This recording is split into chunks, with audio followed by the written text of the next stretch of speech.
தமிழகத்தில் வருகின்ற 2026ஆம் ஆண்டு தேசிய ஜனநாயக கூட்டணி ஆட்சிக்கு வரும்போது சிறைக்கு செல்லவிருக்கும் திமுகவின் ஊழல் அமைச்சர்களில் ஒருவரான கமிஷன் காந்தியே முதலமைச்சராக இருப்பார் என தமிழக பாஜக தலைவர் அண்ணாமலை தெரிவித்துள்ளது தற்போது அரசியல் வட்டாரத்தில் பரபரப்பை ஏற்படுத்தியுள்ளது.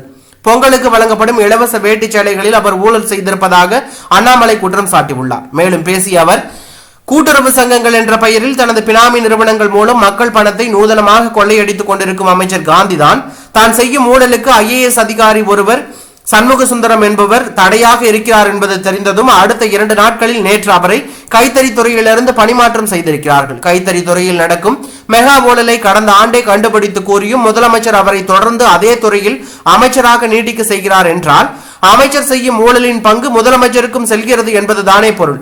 தனது பணியை சரியாக செய்து ஊழல் நடப்பதை வெளிக்கொண்டு வந்த அரசு அதிகாரியை 2 நாட்களிலேயே பணிமாற்றம் செய்திருப்பது அதைதானே உறுதிப்படுத்துகிறது. இப்படி ஒரு ஆட்சி நடத்த அசிங்கமாக இல்லையா? ஒவ்வொரு ஆண்டும் ஏழை எளிய மக்களுக்கு வழங்கப்படும் இலவச வேட்டி சேலைகளில் கொள்ளையடிக்கும் அமைச்சர் காந்தி இனியும் கைத்தறித்துறை அமைச்சராக நீட்டிக்க கூடாது. உடனடியாக அவரை பதவி நீக்கம் செய்ய வேண்டும் என்று முதலமைச்சர் ஸ்டாலின் அவர்களை வலியுறுத்துகிறேன். வருகின்ற 2026ஆம் ஆண்டு தமிழகத்தில் தேசிய ஜனநாயக கூட்டணி ஆட்சிக்கு வரும்போது சிறைக்கு செல்லவிருக்கும் திமுகவின் ஊழல் அமைச்சர்களில் காந்தியே முதல் நபராக இருப்பார் என்பதையும் தெரிவித்துக் கொள்கிறேன் என அவர் கூறியுள்ளது பரபரப்பையும் அதிர்ச்சியும் ஏற்படுத்தியுள்ளது.